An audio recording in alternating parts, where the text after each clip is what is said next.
Alrighty, everyone. It is Friday, September 5th, 2025. I am Michael Winkler, and this is the Mike Wink Show, or maybe Squeaky Wheel, or maybe Renaissance Man, if I finally decide on a name change one day. So we're going to start off today with a little anecdote. I took one of my friends to the local card room. So I live here in Dallas, and we got poker card rooms all over the state of Texas. It's legal to play poker for money in Texas, despite what a lot of people think. They just have a weird loophole about like the way they're supposed to make their money. TLDR, typically casinos and poker rooms, the way they make their money is they take a commission at the end of the hand because like in poker, you're playing against other players. You're not playing against the house. Most games in a casino, you're playing against the house. So blackjack, craps, all those games, you are playing against the house, and that's how the house makes their money. They have an inherent edge on the game. But poker, you're playing against other players. There's no casino representative at the table or something like that. Obviously, there's a dealer.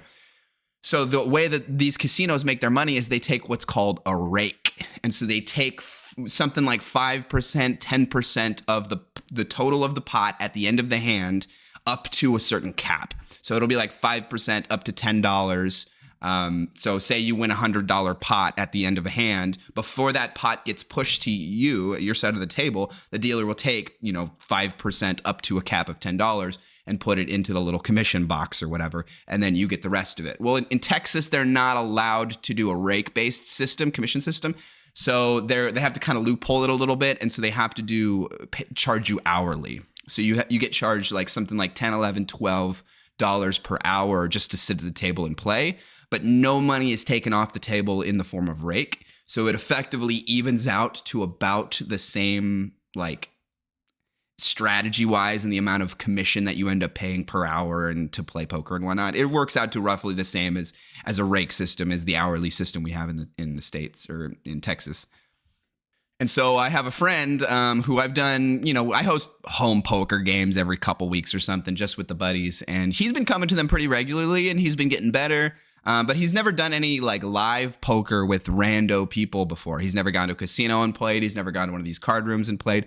He's never done a proper structured tournament before, like with blind levels and the blinds increase every X amount of time. And only X amount of people get paid and all that jazz. And so he wanted to go to one of the local card rooms down the street from me. I'm not going to name which one specifically, but they host a little tournament. And so we talked about going and we ended up going just last week.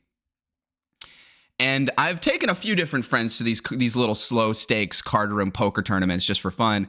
And I've never seen them sit us at the same table, right? We both check in at the same time. We both get our like table assignment and chips and whatnot at the same time, but they sit us at the exact same table, which I've never seen them do before. I would imagine they, in theory, would probably want to split up friends and stuff like that. So there's less of a possibility of collusion. I know there's always the possibility, but so it reduces the possibility of collusion. But I guess it's a low stakes tourney, so they don't really care all that much. They aren't too meticulous. So they just sat us at the same table, which is pretty cool. We got to, he was sitting at the very other end of the table, but I got to give him the stink eye anytime he was in a pot or laugh at him anytime he lost. Well, we were playing for maybe 2.5, 3 hours. I had maybe like 1.5 times the starting stack. So I was doing okay. I was slowly building. And he was at maybe 1.75 the starting stack. So he was just barely covered me. And we get into a hand. I get dealt pocket fours under the gun. So first up, and I think we're 6 or 7 handed. I think we're 7-handed at this point.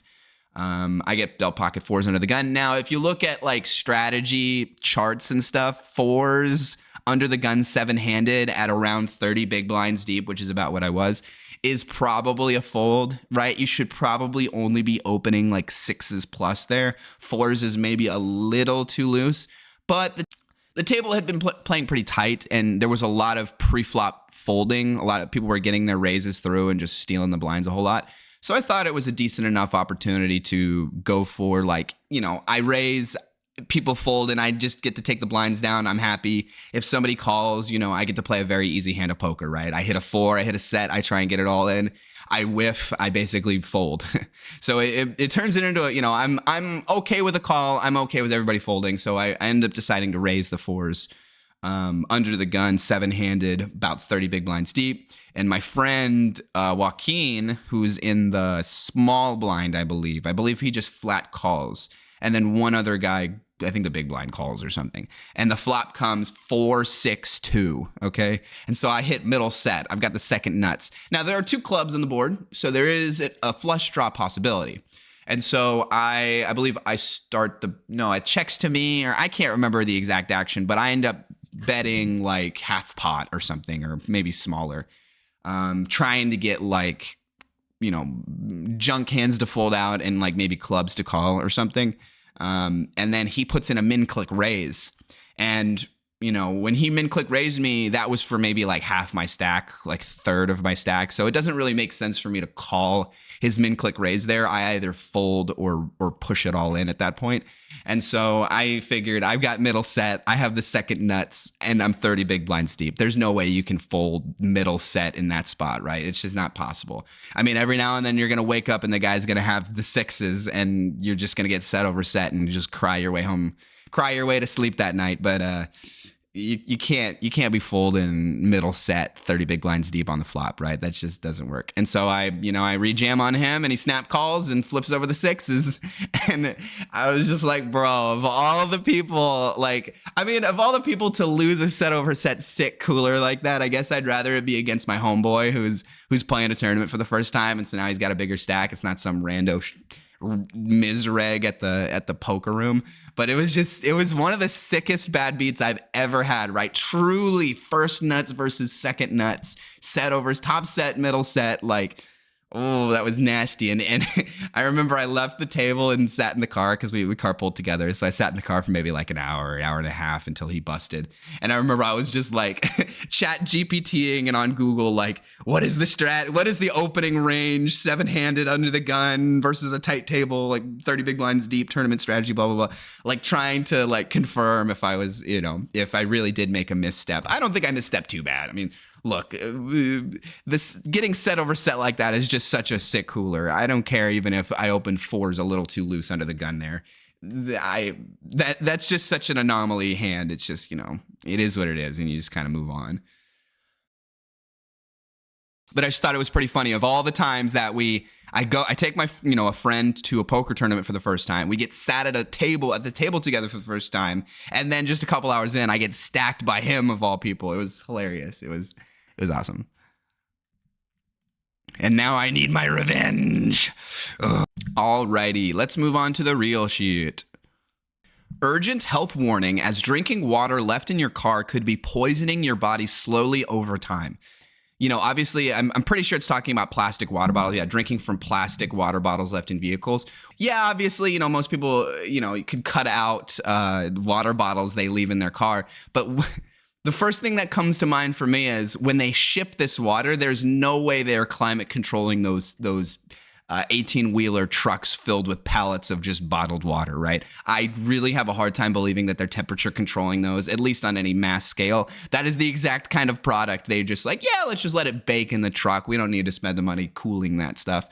And so I wonder if this sort of contamination that they're talking about sort of applies to almost every water bottle you'd buy in a major grocery store because of the amount of time it's spent in transit baking in a 100-degree 18-wheeler semi-truck. Drinking water from plastic water bottles left in vehicles could slowly poison the body, health experts warn. Research shows up to 80% of bottled water on the market today contains microplastics and other undisclosed substances linked to a host of ailments, including cancer, fertility problems, developmental delays in children, and metabolic disorders like diabetes. And studies have shown that heat exposure, which can... Wait, they're saying that there's a link between bottled water and metabolic disorders like diabetes. I wonder if it's like a correlation, not a causation thing, right? I can imagine weird things that I just have a hard time thinking that the microplastics are straight up causing diabetes like that. I wonder if in this case it's more of a correlation sort of thing where like the kind of person that only drinks out of water bottles is maybe the kind of person that doesn't have the healthiest other eating habits. So maybe they're more prone to diabetes. I don't know. I need to look at the details of the study in specific. And studies have shown that heat exposure, which can occur in vehicles without air conditioning running or in warm weather, can accelerate these toxic effects. One study by researchers at Nanjing University in China exposed plastic water bottles to 4 weeks of intense heat at 158 degrees Fahrenheit. After the heat exposure, the researchers found that the plastic water bottles made from polyethylene terephthalate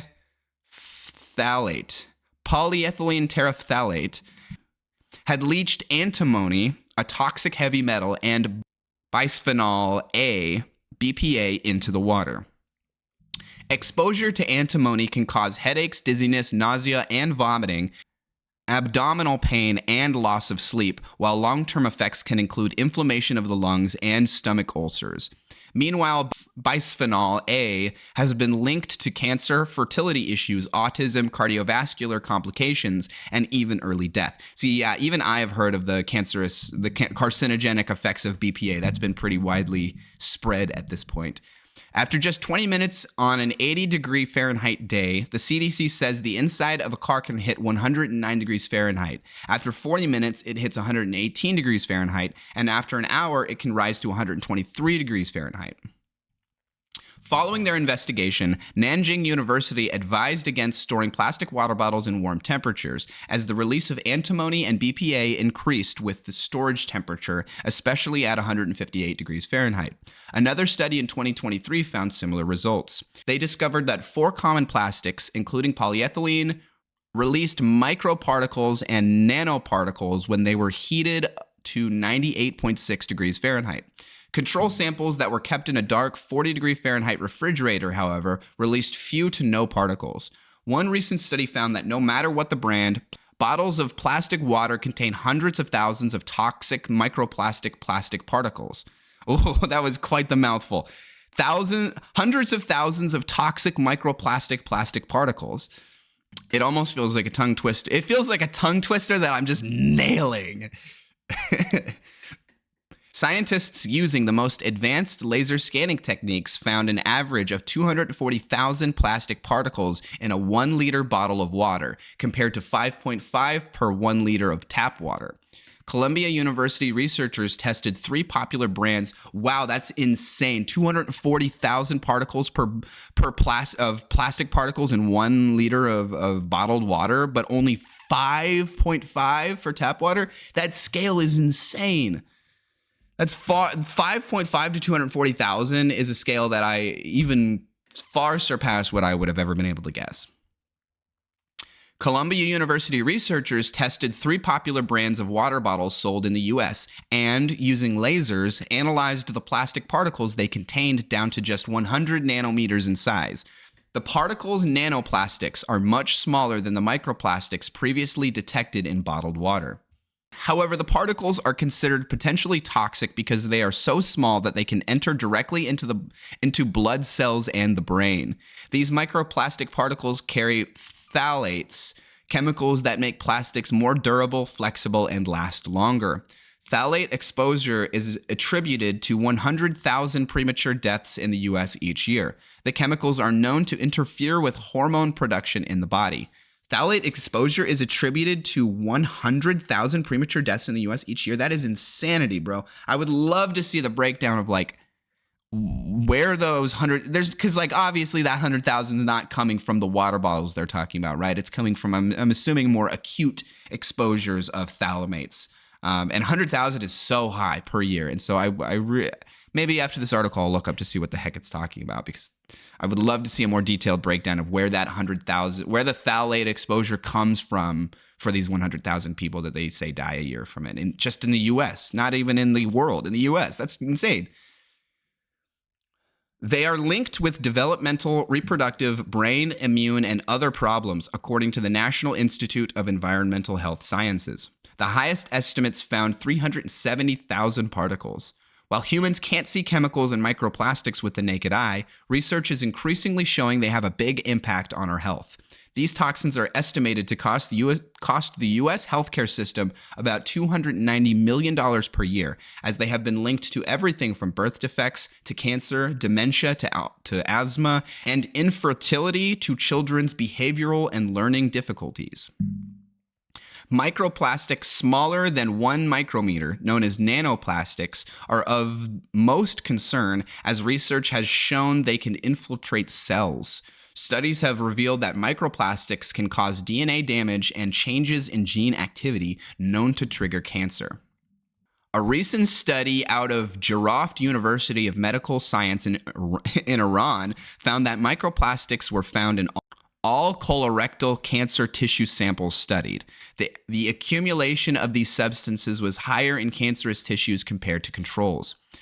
Based on the findings, health experts across the board have called for policymakers and industry leaders to take immediate action. Researchers from London-based Deep Science Ventures warned after they conducted an eight-month investigation into the impact of chemical exposure on human health. Based on our findings, failure to act decisively will likely lead to irreversible consequences for both human health and the delicate balance of our planet's ecosystems. Policymakers should consider the impact of toxicity on fertility, especially as many countries are struggling to boost it using expensive other incentives. This is important because human and planetary health is at stake. For us to ensure our continued development and ability to thrive as a human species, we have to accelerate the growth of innovative technological solutions to ensure these are funded and scaled at pace. According to the International Bottled Water Association, I wonder what they're about to say, Americans drink some 15 billion gallons of bottled water each year, around 45 gallons per person. Oh, I thought they was going to have some bit of the American Bottled Water Association refuting these claims or something. Sort of like how, when the first studies about anti-smoking came out, the smoking companies immediately came out and were like, no, actually, smoking doesn't cause cancer. You guys are crazy. But yeah, when I read this article, the first thing that comes to mind is, maybe all plastic water bottles, practically all plastic water bottles, disposable ones, are contaminated in such a way because of the huge amounts of time they spend in unair-conditioned, 100-plus degree 18-wheeler semi-trucks, right? These things are shipped by the pallet, by the ton, by the truckload all across the country, and they spend days and days in transit oftentimes.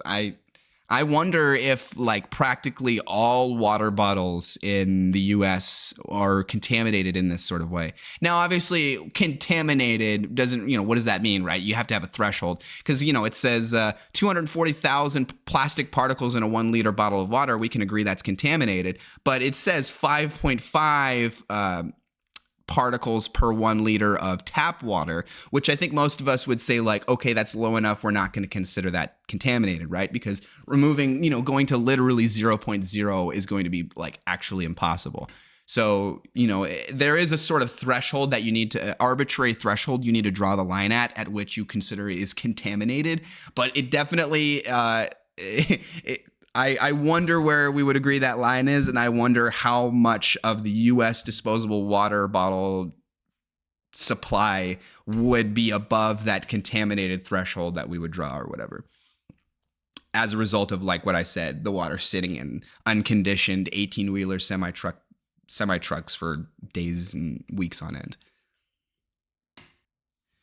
So this story is absolutely psycho and goes hand in hand with the other story that I covered a while ago about how the Justice Department reached some settlement with the family of Ashley Babbitt, and they literally paid them $5 million or some nonsense like that. Well, Ashley Babbitt offered full military funeral, Air Force confirms. The Air Force has offered full military funeral honors to Ashley Babbitt, the rioter who was fatally shot by police as she stormed the U.S. Capitol during the January 6th riot 4 years ago, officials said on Thursday. Now, I'm not the kind of guy who's always trying to compare Trump to Hitler or something, right? I think it can be a little lazy. Now, a lot of the comparisons as of late, I think, are very legitimate, right? Some of the parallels between the kind of rhetoric that Trump espouses and the actions that he's taking are eerily similar to a lot of the power grabby moves that Hitler made as the head of the Nazi Party. But this example is just too juicy. The comparison, the parallels between this are just too strong for me to not mention, okay? In 1923, before World War II ever happened, in between World War I and World War II, when Hitler was sort of rising to power, he led a literal coup on the Bavarian government in 1923, right? It was called the Beer Hall Putsch. Putsch is the German word for coup, okay? I think it kind of like whitewashes the whole thing, the idea. But he literally tried to coup his like the Bavarian government in 1923. And it ultimately failed, but years later he gained power, and after he did, he memorialized the 8 people, or however many people, I think it was something like 8, that died in this literal coup attempt. He memorialized them in these like special like tombs. He gave them military honors. He gave them, you know, he treated them as like martyrs of the state, martyrs of the cause, right? And I just can't help but see the parallels between that and what Trump is doing here with offering Ashley Babbitt military funeral honors, right? That is some actually straight up psycho shit, right? That is full on psycho shit, right?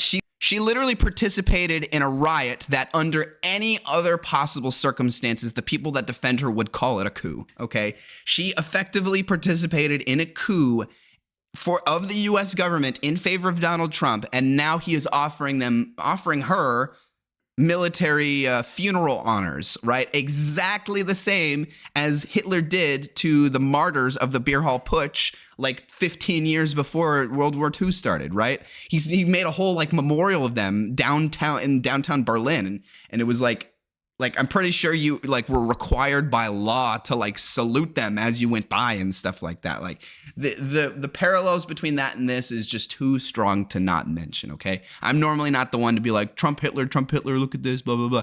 But this is too brazen. This is too symbolic.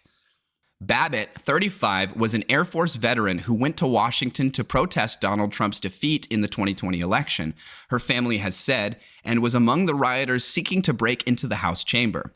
And as Babbitt tried to climb through a broken window of a barricaded door leading to the Speaker's lobby, U.S. Capitol Police Lieutenant Michael Byrd fired one shot, killing her. So I've seen the video of this shooting, okay? There's actually a pretty like explicitly detailed video. It's got a great angle on it, so you see exactly what's happening. And what ends up happening, right, is I watched the January 6th committee, or at least part of it, where they were talking about the path that the Congress people had to take down into the bunker below the Senate and whatnot. And they mentioned in great detail how in this sort of labyrinth of hallways and stairwells and whatnot that makes up the Capitol, they had certain what they called like hard points, right? These were sort of corridors, intersections, specific doorways and staircases and whatnot that absolutely under all like had to be secured, and that the rioters could not be allowed to get access to, because if they eventually got access to those specific spots, then they could ultimately overwhelm the security of the Capitol and make their way down to wherever the Congress people are. And so my understanding was this was one of those hard points, right? The Capitol Police had literally barricaded the door with a whole bunch of chairs and desks and stuff, so it was practically impossible to push the door open. The only way that somebody could get through the window, through this doorway, was to break the window and climb through over the piles of chairs and desks that had been like piled up against the other side of the door. Well, as you literally see this Capitol Police guy, weapon trained, like already ready to go on this window of this door, okay? It's a door with like a window in the middle, and with all the stuff separating him and this door. And then Ashley Babbitt just starts, after the window is broken, just starts climbing through it, okay? Now, like, I'm not, obviously somebody dying and getting shot by the police, is very wrong. And I'm sure she legitimately believed in what she was doing. And she really thought she was doing the right thing, and that the election was stolen, and that she's being a martyr and she's doing the right thing, blah, blah, blah. But the idea that like she was wrongfully killed is just ridiculous, okay, right? Like she literally physically breaking into the Capitol of the United States through a door and a window that has a guy with a gun trained on it already, right? She sees that. If you see the video, there's no way on earth that she does not see the guy with the gun 3 feet on the other side of this door aiming at it, okay? So when she starts climbing through, I actually don't really blame the officer from shooting, because if she gets through, right, what are they just going to like let her through, but then not anybody else, right? These people are like sheep, okay? One person goes through, the rest of them are going to start coming through as well. And if you let one of them through, how can you single out this one, but then start like not letting others through? Like, it would be a really big problem. So they have to be firm right there on that kind of hard point and say, this, we can't let anybody through.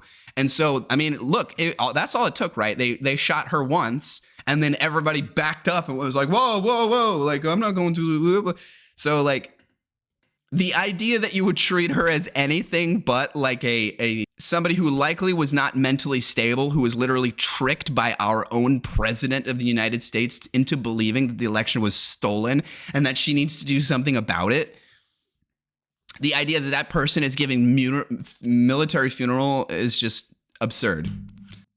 And the idea that the killing was wrong is even more absurd, right? If you watch the video, if you watch the January 6th committee details about hard points and the paths that the rioters took and the Congress people had to take and whatnot, you would understand that, okay, this was actually a pretty legitimate killing. And honestly, surprising, very surprising that more of this didn't happen, that you didn't see more people doing exactly what Ashley Babbitt did and getting shot going through specific hard points or specific doorways and hallways and stairwells, right? I'm actually very shocked that it was only one example of this. Honestly, I bet this is like peak cynical, okay? So like, fight me about it. But I wonder if Trump actually really wanted there to be more martyrs, right? I think it probably helps his cause a little bit more if it isn't just a one-off lady who got shot. If it was like 8 people and, you know, I think he, more like the beer hall push, I think he would prefer that. Although Byrd was cleared of wrongdoing by the Justice Department and Capitol Police, Babbitt's death has remained a right-wing rallying cry that has cast her as a martyr.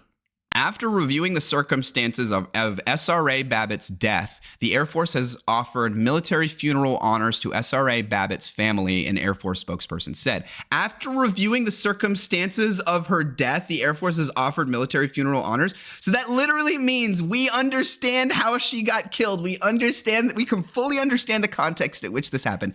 Everything I just laid out. And we go, oh, but Daddy Trump loves this, right? He loves the whole martyr thing. He wants to encourage this sort of thing, right? He loves this. And so this wording is so bad, right? This wording means they know exactly what they're doing, right? After reviewing the circumstances of her death, right? They aren't even trying to make some sort of like plausibly deniable argument, right? But yeah, there's some like pseudo plausible deniable argument that you could maybe present for this, like, oh, all Air Force members do some sort of military funeral regardless of the circumstances in which they died, which I actually don't think is the case. That'd be sort of weird. But like, you could make some sort of weird argument like that, and then maybe you'd have an ounce, a gram, a milligram of plausible deniability. But they're literally saying, after reviewing the circumstances of her death, they're saying, we know she martyred herself for a stupid cause. We know for a literally non-existent cause, but we're cool with that. In fact, we want to encourage that kind of thing, and we're going to give her military funeral. That's just insane. The conservative legal group Judicial Watch had long been pushing for Babbitt to receive full military funeral honors and pushed the narrative that she was a victim of government misconduct. She was a victim of government misconduct, right? The government of Donald Trump literally and Rudy Giuliani and all these other cretins literally coming out and lying and to all their supporters and saying the election was stolen and we have proof, when they had literally zero proof and all that proof was overturned in court. Yeah, she was a victim of government misconduct by the person that she was martyred herself by the person she was literally tricked by, Trump, not by like some rogue government agent that fired when he shouldn't have or whatever. Ashley Babbitt's patriotic and courageous service in the U.S. Air Force and Air National Guard also merits favorable action on this request, the group wrote in a post Wednesday announcing the Air Force's decision. Babbitt was a prolific social media user who embraced conspiracy theories. She believed in Pizzagate, a viral disinformation campaign that falsely alleged that a child abuse ring was being operated by Democrats from a Washington pizza restaurant, and embraced QAnon, the convoluted conspiracy movement baselessly claiming, among other things, that Trump was secretly fighting an international cabal of criminals and pedophiles. See, like, this is the sort of thing that, like, it's easy, like when I live in my own little bubble. You know, we all live in our own sort of pseudo bubbles, right? When I'm living in my own little bubble, right, I just have a hard time believing anybody actually is like this, right? I tend to start believing like, oh, haha, the person that believes this stuff, that engages in this sort of stuff, is a caricature. They're not real. I mean, maybe there's a few of them, but it's not a significant portion of the population or whatever. But like, if this kind of thing makes me, totally cuts against that and makes me think, oh, actually, wait, this is scarily way more common than I give it credit for. Babbitt's estate filed a wrongful death lawsuit against the U.S. government in early 2024. Then, after Trump won the White House in November, his administration reached a $5 million deal to settle the civil complaint. Yeah, that's what I said. They literally just basically gave her family $5 million for basically no reason, right? There's absolutely zero legal justification for a wrongful death lawsuit, right? The idea that that a wrongful death lawsuit would ever win in a legitimate court is ridiculous, okay? That's why they settled outside of court and just gave her $5 million, right? They're sending a signal to everybody else that is willing to martyr themselves and do this sort of thing for the Trump administration, is that, look, we will pay you. We will give you military honors if you die. We will pay your family money. Yeah, this is just some psycho shit. And like, I just can't, like I said, I'm not I'm not that guy who's always trying to make some weird connection between Trump and Hitler. Okay, obviously Hitler was far, far, far worse than Trump. But there are some scary parallels between the way that Hitler acted and the way that Trump has been acting the second term, since 2024. And this is one of the ones that really stands out the most to me. Not so much practically, but symbolically, right? This is humongous symbolically. And the parallels between this and the beer hall putsch and the military honors and funerals and memorials that Hitler gave to the 8 people that died when they tried to coup the Bavarian government in 1923, right? The parallels are just too strong, okay? Trump repeats call for former Mesa County Clerk Tina Peters to be released from prison. In a Thursday morning social media post, President Donald Trump once again demanded Colorado release incarcerated former Mesa County Clerk Tina Peters, quote, right now, end quote. Trump called Peters a brave and innocent patriot who has been tortured by crooked Colorado politicians, including the big mail-in ballot supporting the governor of the state. Last August, Peters was found guilty by a jury of her peers of 4 felonies, including 3 counts of attempting to influence a public servant and 1 count of conspiracy to commit criminal impersonation. She was also convicted of misdemeanors, including misconduct and violation of duty. She was sentenced to 9 years in jail and state prison and has been in the process of appealing her sentence. Peters helped a man gain unauthorized access to voting equipment. The county's voting machines, passwords, and copies of its hard drives were subsequently posted online by people seeking to undermine faith in the state's election system. Trump wrote Peters did nothing wrong except catching the Democrats cheat in the election. She is an old woman and very sick. If she is not released, I am going to take harsh measures. It's just insanely ironic, right? That the exact same people that lie and claim that there was election fraud and that this is this huge problem has one of their own supporters literally going out and trying to do election fraud type like nonsense behind the scenes, right? The exact kind of like boogeyman scapegoat that you've been pretending exists for the last year, or really the last 4 years since you pretended the 2020 election was stolen. And then, but because she's on your side, conveniently you want to pardon her and she's done nothing wrong, and actually she's a freedom fighter. Like, bro, it is like so transparently partisan and unprincipled, right? It is so obviously clear that they are not actually coming from the perspective of we really think that the election was stolen and blah, blah, blah, blah, all that stuff, right? It is so obviously from the cynical perspective of we're just power grabbing, right? And that she's one of these idiots that's willing to basically, she has fallen hook, line, and sinker for this nonsense and is willing to martyr herself for our cause. This is great. We want as many people like that as possible. It's just insanely ironic, the idea that this kind of person, the exact kind of person that if it was a Democrat, if she was a registered lefty in any kind of way, shape, or form, they would be losing their minds. And this would be the peak, this would be the crux piece of evidence that they would present as the argument that like Democrats are trying to steal the election and really there's so much election integrity problems and blah, blah, blah. This would be the like quintessential piece of evidence that they would bring up if the shoe is on the other foot. But because the shoe isn't on the other foot, all of their principles go completely out the window, and it's just, oh yeah, she supports us, she's doing it for us. I just don't understand the people that fall for this hook, line, and sinker, right? I just think it has to be a product of like the type of media they're consuming and the lack of like comprehensive media they're consuming, right? They just aren't they just aren't being presented the full picture. And if you aren't being presented the full picture, how can you possibly be expected to form a proper like viewpoint on it, right? It is totally reasonable that if you were being given a very narrow slice of the view that like, well, if that's all you know, then you might come to the incorrect conclusion. Peters did not show any evidence of tampering or cheating in Colorado's election system during her trial or in the months before it. The local district attorney investigated a claim that the hard drives showed evidence of vote tampering and concluded that the anomalies were instead created by a staff member trying to troubleshoot a computer issue.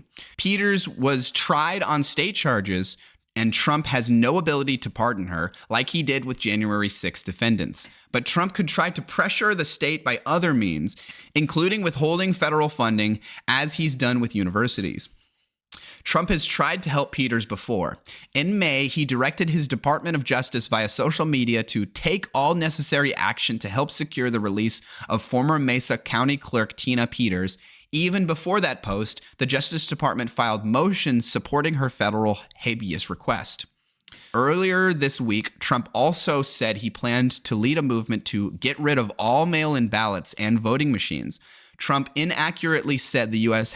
was the only country in the world to use mail-in voting. He said he'd sign an executive order to stop states from using mail-in ballots and voting machines. Also, this goes without saying, okay, and I'm sure you all know this, but like the real reason why he wants to get rid of mail-in ballots and voting machines is not because there is any evidence in support of there being fraud through those mediums of voting. There's zero evidence, and we've litigated this in like dozens and dozens of court cases, right? The real reason he wants this is because doing so would favor him and the Republicans electorally moving forward, right? It's just a fact that more Democrat-leaning people end up voting in these mail-in ballots than their Republican counterparts, right? So if they can completely eliminate all mail-in ballots, then they're going to receive an electoral boost by virtue of a lot of those Democrats that would have voted mail-in ballot-wise not going to vote in person. Basically, it helps the Republicans almost exclusively to get rid of mail-in ballots. And obviously, it should not be a shock to anyone. Obviously, this administration does not care about the principle or the concept of disenfranchising voters, right? They don't. That is not something that's even on their radar whatsoever. More than a decade ago, Colorado passed the Voter Access and Modernized Elections Act, which requires ballots to be mailed to all registered voters. The state also continues to offer county-based in-person voting, although only a fraction of voters have chosen to cast their ballots that way in recent years. Which kind of makes sense, right? When everything today is sort of like so atomized and everything's online and, you know, you got your phone, you can do everything from that. It does seem a little bit antiquated for everybody to have to go in and physically vote. And it feels especially antiquated for it to have to be on a physical piece of paper that everybody has to count up one by one, right? It's just unnecessarily antiquated. So it makes sense to me that you would have a robust mail-in voting system and that you would provide these mail-in ballots to everybody, right? It seems like a double whammy, right? Not only do you get more people voting by just you don't even have to go to a voting place. You just get it mailed right to you. All you have to do is fill it out and put it right back in the mailbox. So theoretically, you're going to get way more people voting as a result of that. But also, it shores up the practical necessity for the actual physical voting locations, right? If you go from 100% of your population voting in person to 50% of your population voting in person and 50% of it doing through mail-in voting ballots, theoretically, you then only have to have 50% of the physical voting locations and staffing personnel and all the logistics that go in behind it. So I would think from like a economic efficiency, government efficiency standpoint, it actually also makes sense to have a robust mail-in voting system that isn't exclusionary towards, you know, people who don't have medical conditions, right? Because there's a lot of states like Texas that do have mail-in ballot voting, but I'm pretty sure they have a rule that's like you need to be like sick or out of state, or you need to have, there are certain qualifications, and not anybody and everybody is eligible to mail in to vote by mail. But it makes sense that, to me, assuming that you have the security concerns figured out, which there's no evidence that any place hasn't figured out the security concerns, that you should just do it, that you should just have a robust mail-in voting system. And even more so, you should be encouraging people to use it in favor of physical voting locations. We appreciate the president's awareness and recognition of Colorado's wildly popular ability to vote by mail, which is safe, secure, and has led to record turnout for Coloradans of every party, said Shelby Weeman, a spokesperson for Governor Jared Polis. See, okay, so even though, which is safe and has led to a record number of turnout for Coloradans of every party, see, like, yeah, maybe, and so like I said, yeah, it does increase the likelihood of people going out to vote because you have lowered the barrier of entry, the practical barriers of entry of having to vote. And even though you see this increase across the board, you know, regardless of party, and therefore it should ubiquitously be a good thing that we're all in favor of, it still positively impacts the Democrats more than the Republicans. And from that narrow electoral, you know, metagame perspective, that is why they want to eliminate the ability to do mail-in ballot voting. So yeah, this sort of just like goes along with the whole Ashley Babbitt, and there was some other old lady who like stole money from a police, a slain police officer's memorial fund or whatever, and got convicted of it. But because she was literally called like Mrs. Trump or whatever, because she was like a pure Trump sycophant martyr, that he literally pardoned her, or like she got off scot-free or whatever, right? This is just continuing in the conga line, and this very clear message that this Trump administration is sending, that if you martyr yourself for us, if you are sycophantic towards us, we will, if you scratch our back, we'll scratch yours, right? Principles be damned. Governance and representing the people in constituencies be damned, right? You sycophant for us, you martyr for us, you rep us, you scratch our back, we will scratch your back, all right? That is the very clear message that they are sending to all of their supporters, right? Because they want more of this moving forward, right? Obviously, outwardly, they're going to pretend like they don't want this sort of thing and that they're principled, but really behind the scenes, right, these are maximally cynical people, and they are more than willing to let you martyr yourself for their own cynical cause. They love that. They're not only more than willing to do that, they love that because they don't have to do anything, right? You are doing all the work for them. All they had to do was trick your dumb ass into doing it. Trump admin halts construction of nearly finished offshore wind farm. Ørsted's Revolution Wind project off the coast of Massachusetts and Rhode Island is hit with a stop work order over vague national security concerns. It happened again. For the second time this year, the Trump administration has halted the construction of a massive offshore wind farm being built to power blue states. On Friday, the acting director of the Bureau of Ocean Energy Management, Matthew Giacona, ordered the Danish wind developer Ørsted to stop all construction on the nearly complete Revolution Wind offshore project so the federal government can address concerns related to the protection of national security interests of the United States. Giacona, a former lobbyist of offshore oil and gas companies, did not specify the nature of those concerns. Gianna, a former lobbyist for offshore oil and gas companies. He did not specify the nature of those concerns. Oh man, I wonder what those concerns are. Could it be the whales? Could it be the harmonic frequencies that these wind turbines project into the waters, and it messes with the frequency of the whales pathing and could it be that?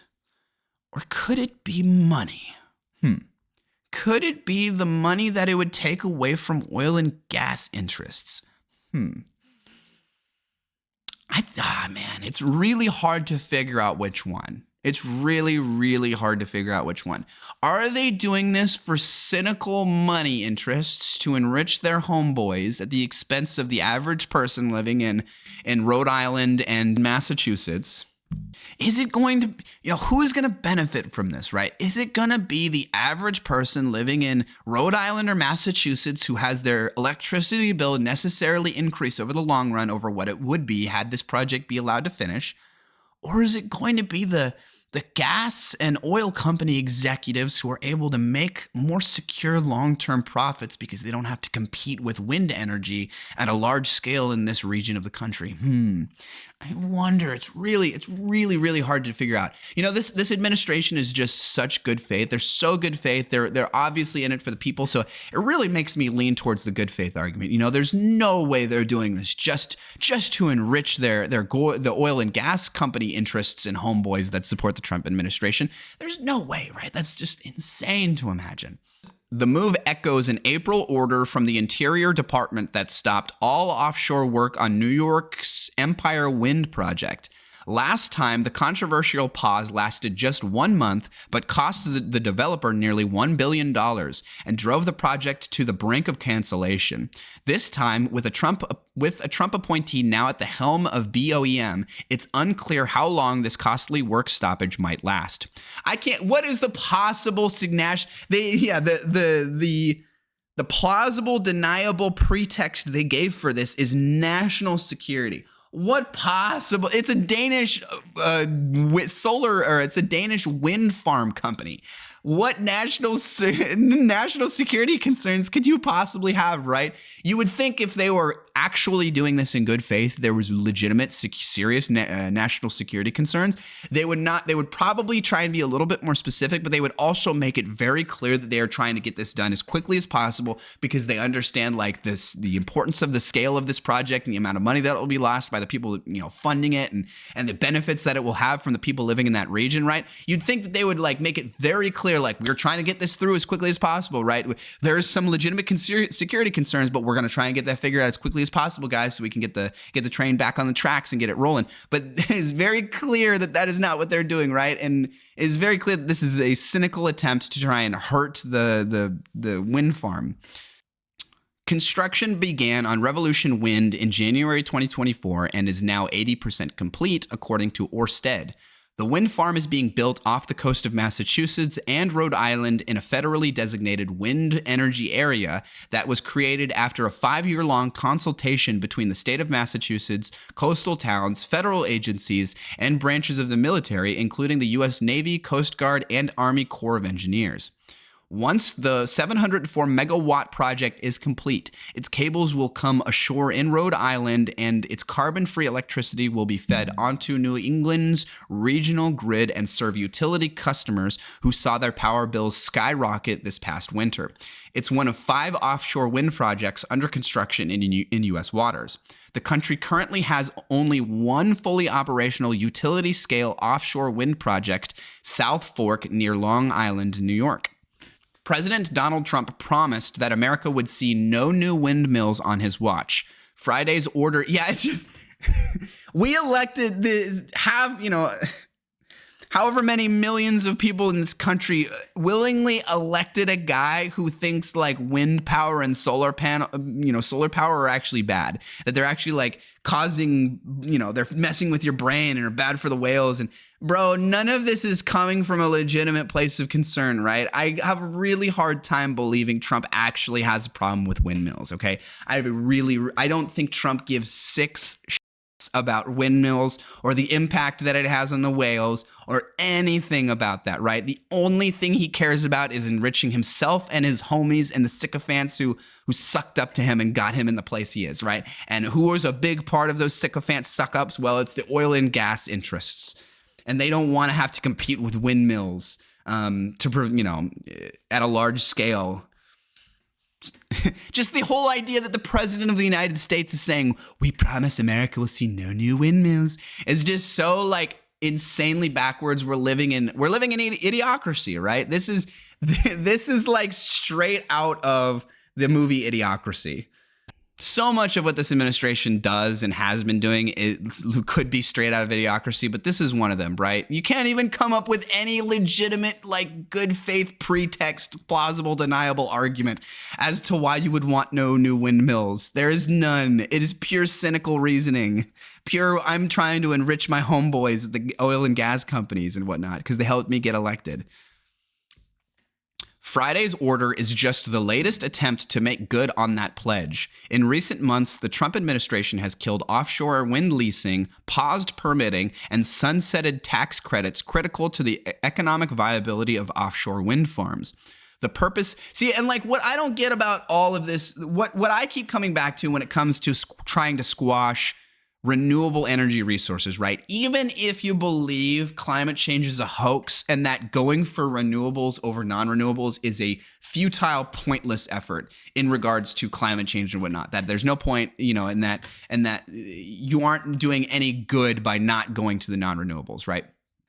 Even if you believed that, you would still be in favor of wind and solar because it is just economically more profitable than would be a coal or natural gas or one of those types of power plants, right? And the reasoning is very clear and obvious, okay? With a natural gas power plant, you need a constant flow in of natural gas, right? If you cut off you kink the hose of the natural gas, the power plant will stop working, okay? And all that natural gas coming into the plant costs money, right? You have to continually keep buying fuel forever in perpetuity as long as this power plant exists to keep it running. But that is not the case with solar and wind power, as the wind just blows and will blow practically forever, right? The sun will shine and will continue to shine practically forever, right?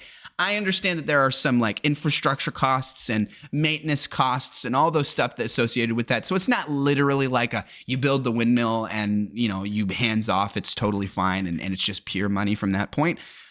But the principle still stands, right? There is no necessary input into the system for solar or wind power. And in that sense, it's much more economically efficient and profitable, because you're basically just getting power out of almost nothing, and that nothing being just a small amount of maintenance and infrastructure nonsense. Even if you thought climate change was a hoax and that somehow there's no attachment between human activity and climate change, you would still be in favor of this if you thought about this economically at all, right? If you ever took an economics class in college or whatever, you would still be in favor of this. So that's what gets me about all these Republicans that pretend like they're fiscal conservatives and that they're all about economics or whatever, but then they support this or don't say anything about this when Trump tries to do this sort of thing. It's like, bro, this flies in the face of basic economics 101, a basic macroeconomics, let alone putting aside the whole flying in the face of all the evidence we have that climate change is human caused. The purpose given for Friday's stop work order, national security interests, has long-time wind industry insiders scratching their heads. There were no major military issues that came to the fore in New England, said wind energy veteran Bill White in an interview with Canary Media. They also said that they coordinated with the U.S. military, Navy, and all of those branches and whatnot to ensure that the project was totally kosher by everybody's standards, okay? From 2009 to 2015, White represented Massachusetts on a BOEM-led intergovernmental task force focused on the responsible sitting of offshore wind energy areas south of Martha's Vineyard and Nantucket Islands. Was the military at the table, represented and consulted with during this stakeholder process?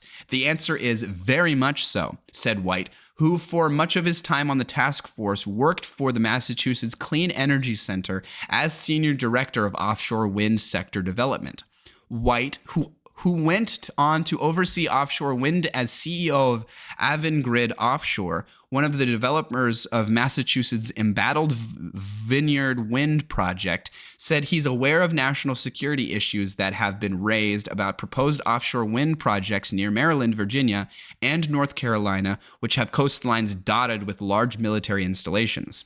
In April 2023, for example, the Pentagon flagged proposed wind energy areas in the central Atlantic coast as highly problematic. but the Pentagon has not raised those kinds of high-level concerns over Revolution Wind, or any of the projects being built in New England's waters, according to White. Development of the Revolution Wind project began more than a decade ago. In 2013, Deepwater Wind New England LLC won a federal auction for 2 leases in the wind energy area designated by the Intergovernmental Task Force. Ørsted later acquired those leases when it bought the company.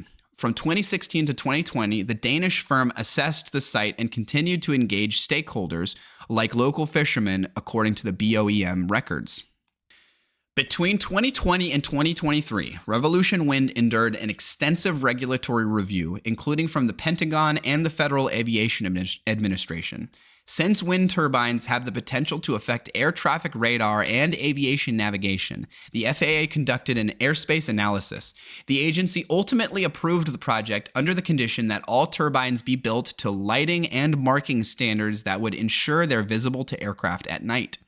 In August 2023, the U.S. Army Corps of Engineers co-signed the authorization of plans for Ørsted to build 65 wind turbines for the Revolution Wind project. The National Marine Fisheries Service, a branch of the National Oceanic and Atmospheric Administration, also signed the authorization.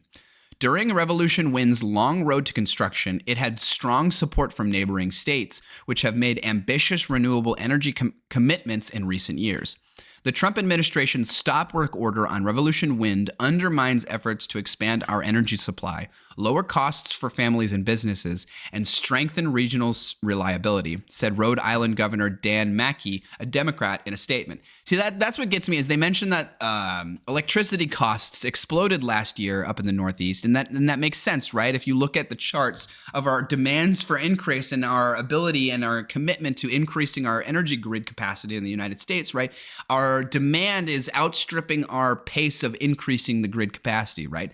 So the idea that you would be canceling any kind of program that would increase our grid's capacity to a large extent, especially in an area that apparently is already experiencing high cost problems, is just literally the exact opposite thing we should be doing. And also with the full context that this went through all of the proper channels of authorization, right? This was approved by the military. This was approved by all the government agencies to ensure that there was no national security issue. So to say, like, to just completely halt all production, to say you guys have to stop everything right now and not do any more until we say it's okay, but also, and just vaguely say national security and give no further details or any sort of time scale about that you're going to, when you're going to lift this restriction, or any kind of indication that you're doing this with any kind of urgency or whatever, right? It's so blatantly transparent that this is not a good faith, decision, that there was no real, there was no real security concerns with regards to this, and that was just a very bad and obvious cover for more cynical reasons for doing what they're doing, right? To benefit oil and gas interests at the expense of the average American. This new fight between the two governors and the feds could play out similarly to the fight between New York Governor Kathy Hochul and the Trump administration over the Empire Wind project earlier this year. After weeks of developer Equinor threatening to walk away from the halted project due to the high costs of delayed construction, the Trump administration reversed course and lifted the ban, claiming it has struck a deal with Hochul, a Democrat, to allow a natural gas pipeline to be built in the state. On the day the Interior Department lifted the order, wait, hold on. After weeks, the Trump administration reversed course and lifted the ban, claiming it had struck a deal with Hochul, a Democrat, to allow a natural gas pipeline to be built in the state. Okay, so Trump is literally just acting as an arm of these oil and gas interests, and is holding literally holding this wind project in a Democrat blue state, the New York, hostage until Hochul, the governor of New York, gave literal direct concessions to the oil and gas interests via allowing some natural gas pipeline to be built or whatever, right? It's just, we are at a point of pure full regulatory capture. There's no other way to describe it, right? Trump is literally just blatantly representing oil and gas interests at the expense of the average American. There's no other reasonable way to interpret this. On the day the Interior Department lifted the order, Secretary Doug Burgum thanked Hochul in a social media post for her willingness to move forward on critical pipeline capacity. But a representative for Hochul's office told Canary Media at the time that no deal on any natural gas pipeline was reached. That's kind of funny. McGee and Lamont, or perhaps Ørsted, could also opt for litigation, a route not taken by Hochul or Equinor during the Empire Wind drama. I imagine they're avoiding doing that because then it really does tie up the project in sort of legal limbo, right? Right now, it's just Trump saying you can't do this. And theoretically, there could be some backlash for that. And to the extent that there isn't much substance behind him just saying stop it because of security reasons, right? It seems like it's much easier to reverse. But if they were to try and litigate it and take it to court, then it is much easier for the Trump administration to just be like, oh, they've just picked, we carried the ball so far. They just picked the ball up and kept carrying it for us, right? We don't even have to do anything anymore. We just need to let it just linger in the courts for months and years and let it die on the vine, right? You're almost doing the work for them. So I understand why they won't be wanting to lean towards the court, litigation route, when in most other circumstances like this, they would. It's just that the Trump administration is so partisan and so brazenly cynical on this matter that it actually might hurt them to take the more legal, proper route. Ørsted blamed its financial troubles on unexpected developments outside our control. Now the European firm is reeling from yet another unexpected blow from the Trump administration. So yeah, this is just so obviously in the interest, this is so obviously done in the interest of oil and gas companies and executives and moneyed interests and whatnot, at the expense of the average American taxpayer, energy consumer, who's necessarily going to have to pay a larger energy bill. Their energy bill is going to be higher in the long run as a result of not having this project, either not having it done quickly in the timescale that it was supposed to be done, or potentially, if they're successful with all of this, getting the whole project to be canceled entirely. It also is just so obviously the exact opposite thing we need to be doing when you look at all the info about the demand for the U.S. energy grid and how the increasing in our capacity of our energy grid is not keeping pace with our increase in demand, right? This is the exact opposite thing we should be doing.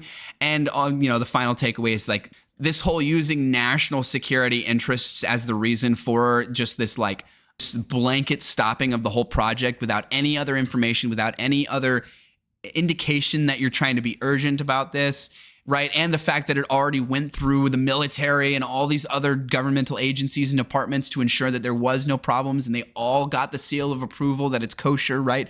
It just shows that they're cynically using the concept of national security interests for their regulatorily captured oil and gas sycophantic executive interests or whatever.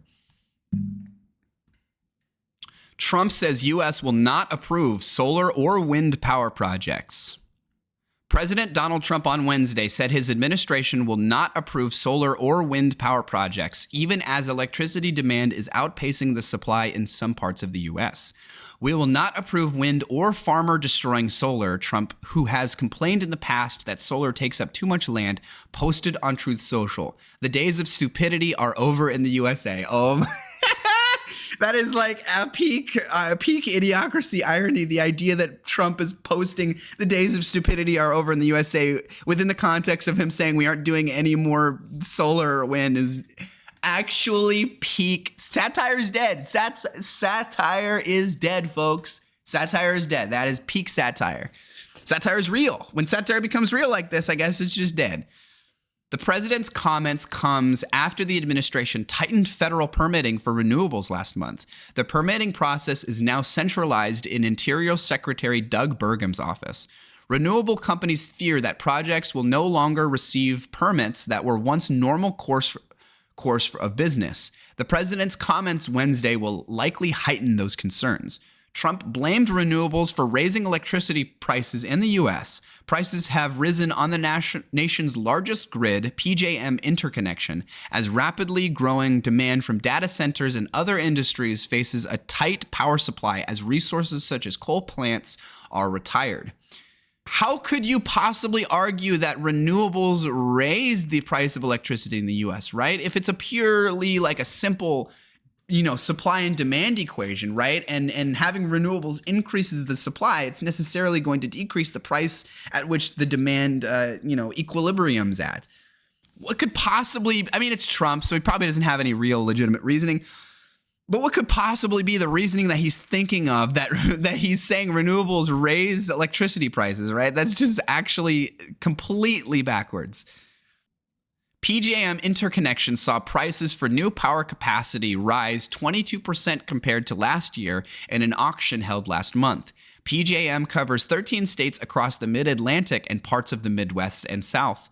But solar and battery storage are the power sources that can ease the supply and demand gap the quickest, as they make up an overwhelming majority of the projects in line to connect to the grid, according to data from Lawrence Berkeley National Laboratory. Trump has launched a sweeping attack on renewables since taking office. His One Big Beautiful Bill Act terminates the investment and production tax credits for wind and solar by the end of 2027. Those credits have played a key role in the expansion of renewable energy in the U.S. The president's steel and copper tariffs have also increased the costs of solar and wind projects, renewable companies say. The U.S. Department of Agriculture on Tuesday ended its support for solar on farmland. What I don't get about all of this is like what I keep saying about this whole climate change is a hoax nonsense, right? Even if you believe climate change is a hoax, which is silly and stupid and there's no evidence for that, okay? But let's say you're fully bought in hook, line, and sinker that climate change is a hoax and that any money spent to try and reduce our, human impact on climate change is money wasted. Okay, even if you are of that mindset, you should still be very much in favor of renewables because it is just more economically viable than a non-renewable energy-based source, right? If you have a wind farm, there's no input, right? You put up the wind turbine, right? You send somebody out there to maintenance it every now and then, and you just get free energy in perpetuity, right? You don't have to put any input in like you would a natural gas power plant. You're going to have to continually keep feeding natural gas into the power plant, which means you have to continually keep buying natural gas into perpetuity. So you should be in favor of renewables, and also it just increases the supply, right? If you care about macroeconomics even slightly and you understand the rising demand for power consumption and the stagnated increasing of supply, how our supply our increase in supply is slower than the increase in demand, you should be extremely in favor of any and all forms of increasing the supply and the energy grid capacity, whether it be renewable, whether it be non-renewable or nuclear. You should be in favor of any of it, right? It's just like it is not only anti-science to have this sort of mindset, right? It's anti-climate change, believing that it's a hoax and disregarding the impact and the importance of all of that. But it's also anti-economic, right? It is also flies in the face of basic macroeconomics. Arkansas on the verge of agricultural disaster. 1 in 3 or more farms in Arkansas could be shuttered by next spring if the federal government doesn't provide some type of supplemental assistance to farmers this fall, Agricultural Council of Arkansas President Joe Menser told Talk Business and Politics. Commodity prices continue to plunge, and as of mid-August, the state's agricultural sector was projected to lose $1.14 billion this season, and that number has ballooned to another $300 million by the end of the month to $1.4 billion as rice prices spiraled downward to an 8-year low.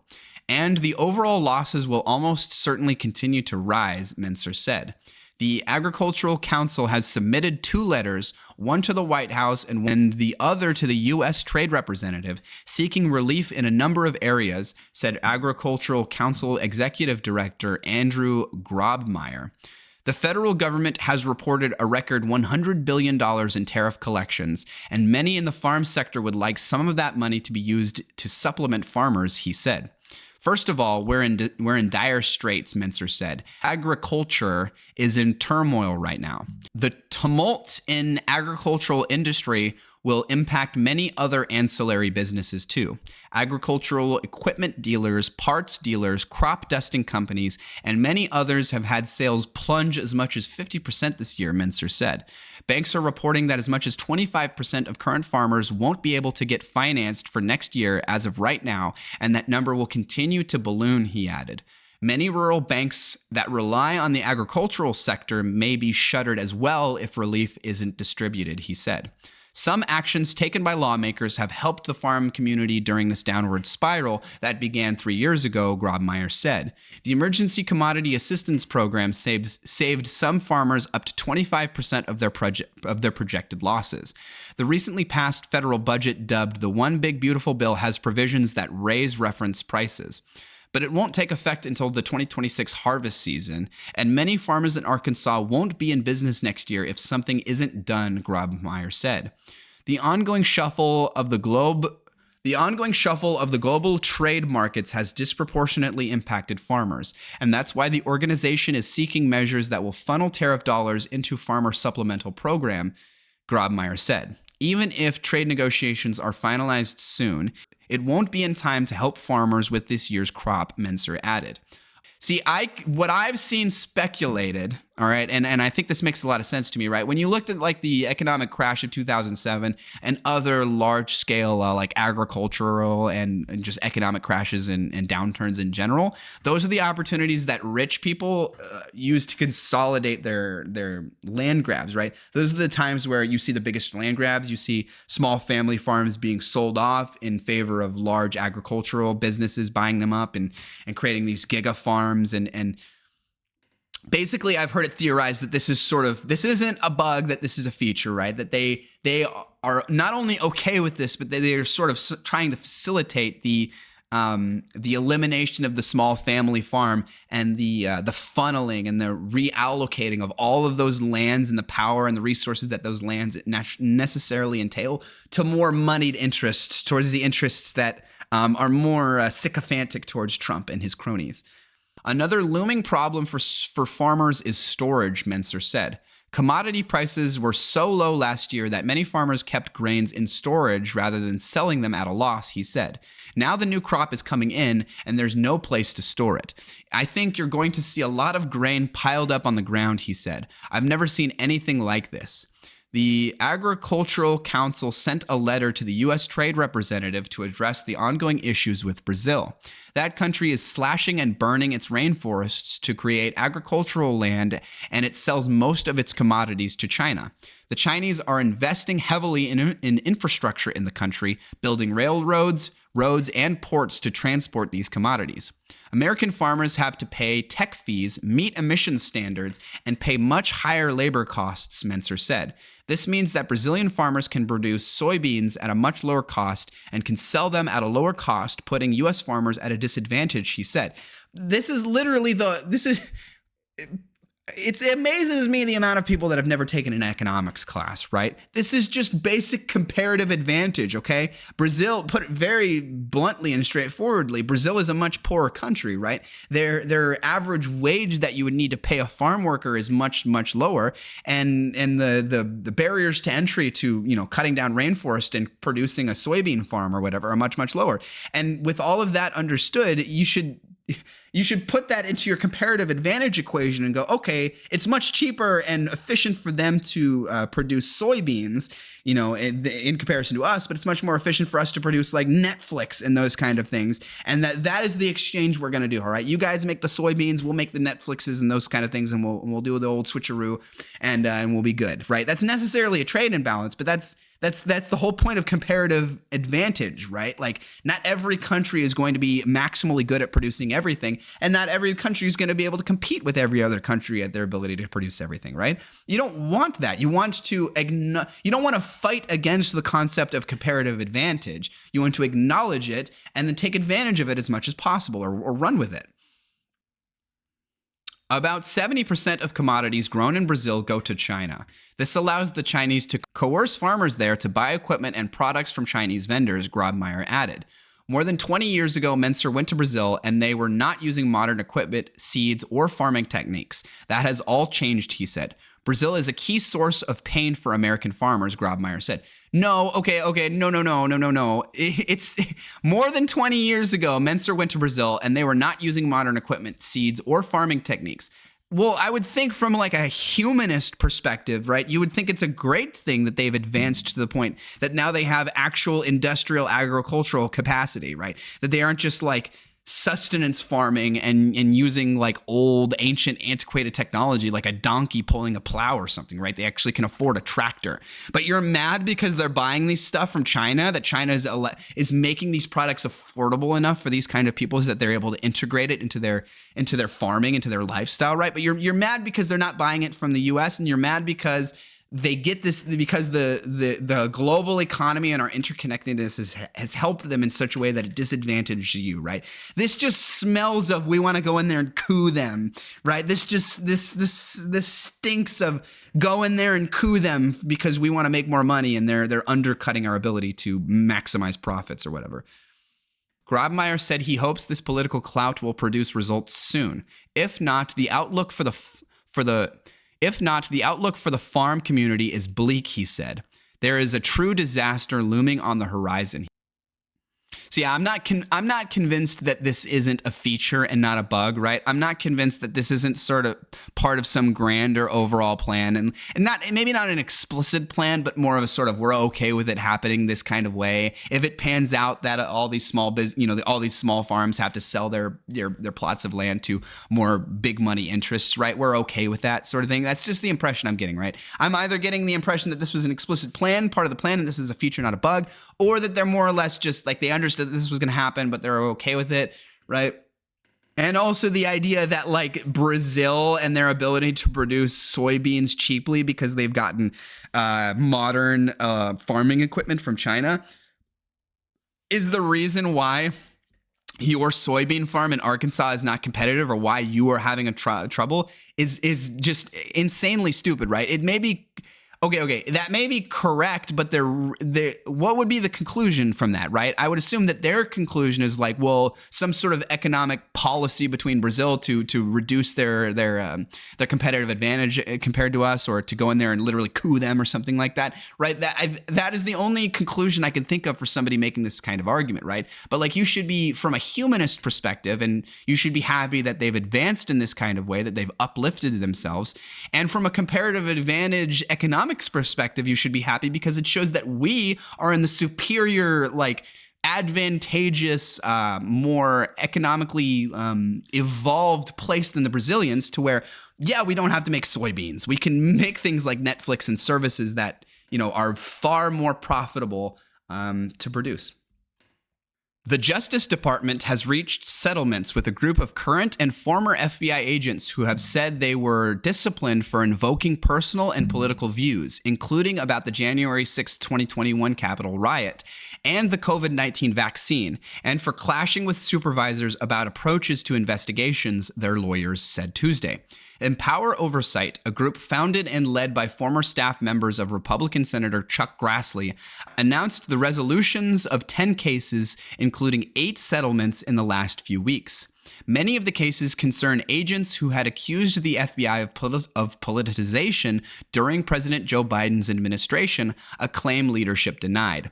Some had resisted the mandate to take the COVID-19 vaccine and complained about what they saw as overreach during the Bureau's sprawling investigation into January 6th. One attended President Donald Trump's speech on the ellipse that day and later showed up at the Capitol, but was not involved in any violence, his lawyers said. 3 of the agents are returning to duty at the FBI. Others are being permitted to voluntarily retire, and some are receiving restoration of back pay and benefits, the organization said in a statement announcing the details. Just imagine for half a second that, like, the shoe was on the other foot, and that, like, one of these, some of these agents are found to be, making some pro-Antifa claims or statements, or is at some like hardcore left-wing riot or something, and that involved some violence, but they personally didn't do the violence, right?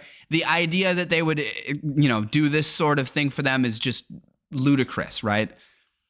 this is just pure nihilism, right? It's just a pure rejection of reality, right? It's a rejection of the importance and the effectiveness of the COVID-19 vaccine and the reason why we had mandates for FBI agents and things like that, right? It's a complete rejection of the science of that. It's also a rejection of the reality and all of the evidence we have of January 6th, right? They're implying that these people thought that January 6th was basically a good thing and that us investigating it was was problematic, right? That's just completely disconnected from reality, right? Obviously, the idea that these are FBI agents and they're literally getting paid back money, but they quit of their own volition, right? They refused to follow government orders to get the COVID vaccine, and they quit as a result, or were fired, and they're getting paid. Basically, they're getting a bounty as a result of this, right? They're going to get hundreds of thousands of dollars in back pay, all in one lump sum, right? And it's not like they didn't work in that time, right? If they got fired, they were doing something else, right? So they're basically getting a reward essentially for making this illogical, unscientific, insanely stupid stand to not take the COVID-19 vaccine and get fired as a result. The resolutions come even as the FBI under Patel has moved to reassign and outright dismiss experienced senior executives for unclear reasons. The Bureau this month fired, among others, a former acting director who had resisted a Trump administration demand to produce the names of agents who participated in January 6 investigations. The head of its Washington field office, who had played an important role in those probes, was also forced out. Yeah, Trump has been trying to go after those who were on the January 6th committee or whatever, right? That's why Biden pardoned all of the people who participated in the January 6th committee before he left office, because Trump was literally saying he's going to use this as like a symbolic political cudgel, and he's going to try and go after these people and politically go after these people and actually prosecute them and cause physical, real harm to them in some sort of way. And everything the Trump administration has done since they've taken power in 2024 has completely vindicated all of those concerns, right? He has made it clear that he wants to put those FBI agents and those Congress people in jail for legitimately investigating his this whole conspiracy that he created and tricked millions and millions of his supporters that the election was stolen and caused Ashley Babbitt to die and a whole riot to happen on the Capitol and all that stuff. The FBI Agents Association has warned that those terminations were done without due process. The settlements announced Tuesday include agents who were held up by Republican lawmakers looking to establish that the FBI during the Biden administration had become intolerant of the expression of conservative viewpoints, something Patel's predecessor, Chris Wray, vigorously denied. I don't know how, it doesn't matter. This is a very strange line of argument, right? Because the whole idea that COVID-19 vaccines were not effective and were a hoax and were some bad, cynical conspiracy to get Bill Gates microchips in you or something, right, is not based in any kind of scientific reality, all right? But despite that, if they were able to claim it's some conservative viewpoint and that they're being and that they were being discriminated against as a result of those viewpoints, despite those viewpoints being completely disconnected from scientific reality, if they are able to use this legal reasoning, that'd be so weird. Several testified before a special House committee in 2023, investigating what Republicans called the weaponization of the federal government against conservatives. Democrats dismissed the testimony, calling the hearing another attempt by Republicans on the committee to help Trump.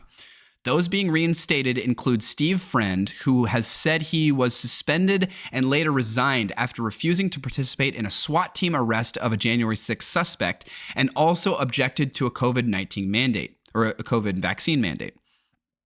Yeah, he's also literally refusing to participate in a SWAT team arrest of a January 6th suspect. He's literally refusing direct orders from his boss, governmental orders. He's a representative of the government, and he's refusing to do it, okay? But they're rewarding him for it. Unlike the other person they said literally earlier in this exact same article. Yeah, they literally said earlier in this exact same article, the Bureau this month fired, among others, a former acting director who had resisted a Trump administration demand to produce the names of agents who participated in January 6 investigations. This is an example of an FBI agent who's literally refusing a direct order from his boss, right? He's a representative of the government. He's an FBI agent, and he's refusing the direction that he's given as a representative of the United States. And they are saying that that is the reason by which that this person was ultimately fired for. But then But then you're reinstating this Steve Friend guy who said he refused to participate in a SWAT team arrest of a January 6th suspect and refused to take the COVID-19 vaccine, right? Put aside the COVID-19 vaccine thing for a second, right? He was directed to act as part of a SWAT team to go arrest one of these January 6th suspects, right? A direct order from his boss. As a representative of the United States government, an FBI agent refused the order, but it was reinstated and likely potentially rewarded through the issuance of back pay and whatnot, right? This shows that they're not interested in the principle at all about any of this, right? They can't even try to pretend that this is anywhere near about principle, right? It is purely about like who is supportive of us, right? It's a team sport for them. Who's going to be sycophantic martyr towards us? You scratch our back, we'll scratch yours, right? Their principles be damned. Ideals be damned. Another is Garrett O'Boyle, who complained to Congress about the FBI's handling of January 6 investigations. His lawyers said he was suspended after being suspected of improperly leaking case information about conservative activist group Project Veritas to the organization, which he denied. Also reinstated was Zachary Schaufstall, whose lawyers say he was disciplined after he complained about the exclusion of what he believed was exculpatory information in an FBI affidavit during an investigation into a white nationalist hate group. Why would they? I just don't understand why they would present the fact that this guy who got fired resisted the Trump administration's direct orders as the reason. Refusing orders is the reason why he was fired. But then you're going to give examples of others refusing orders, but you're going to pardon them. Like, why even present that as the principled reason for that firing if you're going to completely undermine your own point literally 1 second later with the people that you're reinstating, right? It's just so deeply unserious. These people are so deeply unserious and they're so deeply uninterested in consistency. One of the 10 settlements was reached last year when the Biden administration agreed to restore the security clearance of Marcus Allen, another FBI employee who had accused the Bureau of politicizing its work. He formally resigned. So yeah, it's just hilarious that they're gonna bring up refusing direct orders as a reason why they're firing FBI agents that they politically don't like right now, right? They're doing this right now in the administration. They're cynically using their powers in the way that they shouldn't be. But then they're going to also give, literally in the very next breath, give examples of FBI agents they're reinstating and giving back pay to and whatnot, and the reason why that they were fired that they gave was a refusal to do direct orders, right? The exact same reason they just gave for the guy that they fired. Like, it's just so deeply unserious. These people aren't even trying to appear consistent, right? It's just, I think the idea of hypocrisy of like people getting their comeuppance of the chickens coming home to roost, of people realizing the hypocrisy and the lies that these people say. I think the era of that is just over, right? In the era of deep media saturation, right? In the era of there being a gajillion different media news sources and everybody sort of just finds themselves in their own little siloed, media bubble or whatever. I just think the days of people getting their comeuppance, of people recognizing hypocrisy and getting mad about lies people have told as a politician are just basically over. And as a result, politicians, especially those on the right, don't have to pretend to be consistent or principled or really anything about all of that anymore, right? Because they don't have to worry about something I said last week, contradicting it or doing something now that might contradict it, and that might present hypocrisy to some third party viewer that sees all of this, right? I guess the point is that nobody is seeing all of this, or very few people are seeing all of this, and everything is designed in such a way to show you a very narrow, specific slice of what is happening to get you to curry you into a very specific viewpoint, right? And I just worry that none of this actually matters, right? It doesn't matter that, I keep saying how are Republicans going to run on any principles whatsoever, right? Every single one of the principles, fiscal conservatism, all these principles that they pretended to stand for a long time have been literally completely thrown out the window with this Trump administration, right?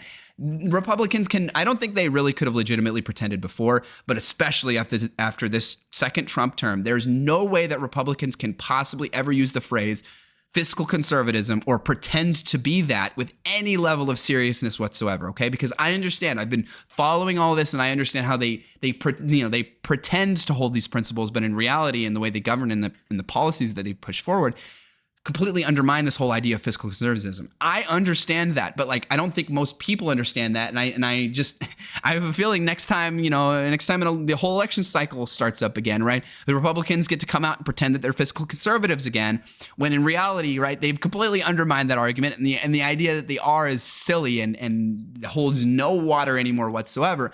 But like, it doesn't matter, because most people haven't seen enough of the information, doesn't have this full context to understand that they have lied about all of this, right? They just have this narrative that like, well, the Republicans are fiscally conservative, and blah, blah, blah. That's just the narrative they have, unquestioning. All righty. Well, that's all she wrote, folks. It has been Friday, September 5th, 2025. I am Michael Winkler. And this has been the Mike Wink Show, or maybe Squeaky Wheel, or maybe Renaissance Man, if I eventually ever commit to a name change. We'll see. Peace out, y'all.